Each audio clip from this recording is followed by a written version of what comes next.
This video is going to be a quick, hopefully, I always say that, video on historical Mandela effect, otherwise known as, it wasn't there on the internet the last time I checked. I'll give you a good example. Britney Spears did a video, Oops, I Did It Again, and a bunch of people remember her wearing one of those cheesy headset microphone kits, which is what they're calling them. They're actually called head mount microphones. Look for the same thing, Oops, I Did It Again, and look at the icons for the videos on YouTube. Okay. And then type in the word live. And you see that virtually every time she was on stage, she wore that. Because she wore a headset microphone during, I can't find a live performance when she didn't wear it unless she was doing a Top of the Pops lip syncing. Or she was lip syncing and trying to hide it. Usually there's a backing track, so if you take a breath and can't fill in the note, it'll do it for you, so you can just mouth the words, keep breathing. If you're doing a lot of dancing, you might get out of breath and not be able to sing. It's a lot of work to sing and dance. Take my word for it. Or try it yourself and see how hard it is. But here's an interesting thing. No, the music video isn't wrong. She wasn't wearing a headset because she didn't need to for the video. And when she did this with her hand, she was doing that as just sort of a silly thing she did. You might see other girls doing the same thing at the same time. The reason I remember any of that video, I'm not really into Britney Spears, is I noticed her doing that hand movement, and it became an animated GIF on the net. The only reason I know about it is someone thought it was fun or unusual. People remember things that are unusual. Obviously, if you watched the video and saw something that didn't involve a headphone, you wouldn't notice it because there was no headphone, but you might notice her doing the little hand movement. Historical revision in your head. Human beings compact and compress things. D-Day invasion. Normandy, the beach.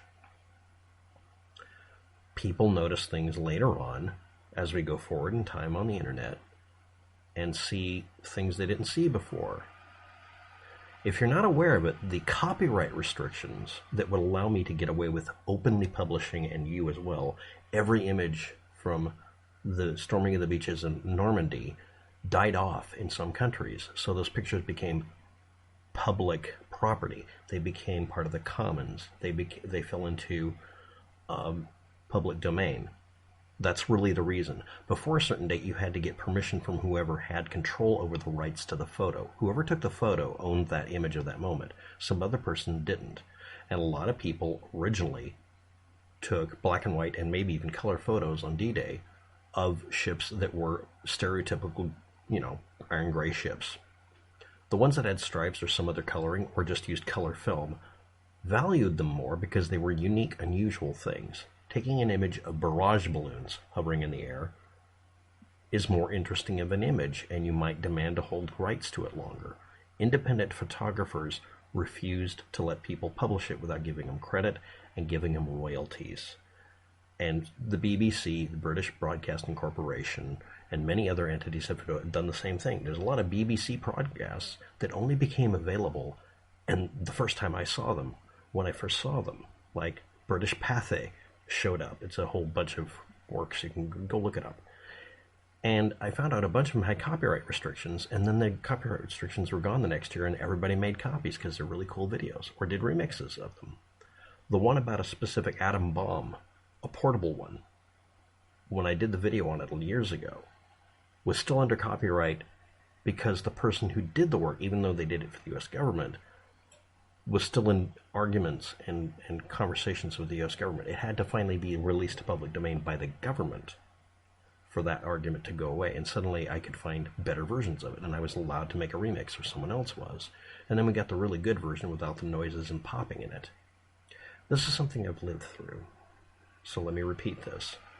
The reason you're seeing things now that you weren't able to find before is they weren't distributed so widely because they were free. The internet is run off free information flow, but if you have to pay money for it, you're not going to recopy it. And many entities will prevent you from seeing something because they want you to see it from them. But then they don't offer it. Does anybody remember back when Metallica wouldn't let you copy a piece of music on Napster? How many of you actually have music that's been copied a dozen times, maybe even from a certain Napster download, that some of you don't even know what Napster is? At one time, it was illegal to put a copy of a piece of music onto a portable device or onto your computer to listen to it in a more convenient way. Same thing with movies. Now, a lot of you, like me, watch a movie on YouTube, one scene at a time, and piece it together in your head. Yeah, not because the copyright law changed, but because YouTube monetizes it and gives them the money they want. If I include music in my video in the background, they can choose to shoot down the channel or have me remove it, or just monetize it, which means the video doesn't get taken down. Back in the past, if you uploaded a video, seemingly an innocuous thing like watching an atom bomb go off, if it was a film or recording that was remixed by somebody, or part of some other work, like a movie, but it was cut out of it, they could detect it, the video would get taken down. Well, every few years, you're going to notice stuff. Hey, why are we getting more pictures of dazzle ships? The reason you're seeing more pictures and videos is because someone who held copyright to it, even if they shouldn't have. Obviously, some of this stuff should have never been under copyright, but it was anyway. It was held by a newspaper company or something, or a movie company, or it's their version they included in some documentary, so that version is there. Look up the song. Okay, the Rolling Stones made a music recording, and they did it including a Philharmonic symphony of someplace in the background music. Dun dun dun dun dun dun dun dun dun dun dun dun dun dun dun dun dun dun dun dun, and none of you have heard of it. If you say bittersweet symphony, that's life. Yeah, the Verve. They don't own that. Even though that is something that literally should not have been copywritten or have a writing credit or ownership by the Rolling Stones or anybody else. It should have belonged to whatever Philharmonic, but it was paid for as a sample by the people who did the Rolling Stones album for a song you probably never heard of, and that was used sampled. They could have said they sampled the original recording, but the original recording was purchased, special made. And because of that, that causes a copyright violation. However, using that song by the Verve, which they don't get any money for, goes directly to the people who didn't make the music, any of it. If they just sampled just that and made that sales, that's great, but no, it's used for advertising. When things are copyright controlled, they don't come out based on them being in the public interest. They come out when someone drops dead. See also Disney trying desperately to keep anybody from ever using Mickey Mouse without their permission.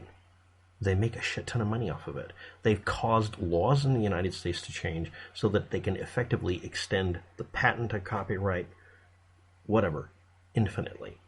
So yeah, if you notice a Mandela effect, as people keep calling it, when you are on the internet, which is where most of these restrictions are really put to work, and you notice a bunch of photos you didn't see before, they existed in libraries. But they were in a book that was a work that said photo credit to some guy or some company that wouldn't let you put it on the net and would fight hard to keep you from doing it or demand money. Nobody wants to pay money for content on the net. So when stuff becomes available, conversely, when stuff becomes public domain, it's overused. You remember all those channel, like the History Channel, where they would put up a scrolling image of a static photo because that's what they could afford to pay for? Was a photo and use it for 14 seconds of a video so they could fill up the time? A picture of Robert E. Lee off of a bill? Okay, they didn't really do that, but almost that way. The low budget documentaries we all grew up seeing, all of you did anyway, that's because they couldn't get the person who owned the rights to a photo or a painting to say yes to it, so they grabbed them when they could. It's money. So the reason you're seeing suddenly all this extra information is that every year a bunch of copyrights fall off, like they should have done a long time ago. And that's going to happen a lot less now, because a bunch of copyright extension laws have been put in place in various places. Some countries are even making stuff to where you can never have it public domain, or putting it back into copyright from public domain. And finally, if you notice products changing over the years and you can't find the old versions? Was it something that was so popular people collected it, or was it just something that was throwaway? The reissuing of an item might be very different. That doesn't mean the original version was different. That just means the reissue is different. Just thought you should know this. So when you see a history program with a bunch of scrolling single pictures for 14, 20 seconds, and then you suddenly see a fully functioning video or even a photo suddenly popping up with stuff you've never seen from the Second or First World War, it's because whoever controlled it wouldn't let you see it. Even if it did them no good. Nope, they will not move an inch. These are the old school copyright and patent people that wanted to put a stranglehold on information in history. You'll find it in a book. Trying to look up extremely old cartridges means I have to find an illegal PDF download of Cartridges of the World by such and such, because I don't have a choice. I can't afford a $400 book to look at a single image of a .22 caliber rifle cartridge that nobody has anymore. It's the only image on Earth, and I can't afford to pay for it. If you want a copy of Black's Law Dictionary, a specific version, you might be able to download it. The book's $300 for some copies. I've seen a pamphlet, I'm not kidding, for for 80 pages, going for $5,000 because there's only one copy left. But on the internet, there's a bunch of copies you can PDF and print out. That's why people copyright things, so they can make a killing selling it. The rarity of an item makes it more expensive. Okay, an original Gutenberg Bible can be considered priceless, but you can get an image scan of it for $0 on the net, but only after somebody finally scanned one of them and let everybody have it without arguing about it and giving it away. It became a non-copyrighted item. It's now public domain. Until then, you weren't able to see page 70 of it that had a simple error in it where somebody wrote the wrong character there. It's there. You'll have to go hunt for it. You'd have to go to one library on the planet for that particular Gutenberg Bible. There was only one copy. Now everybody can have a copy, but only because they said so.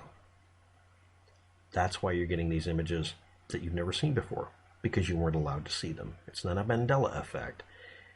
It's the lawyer effect. Thanks for watching. Have a good day. Good luck.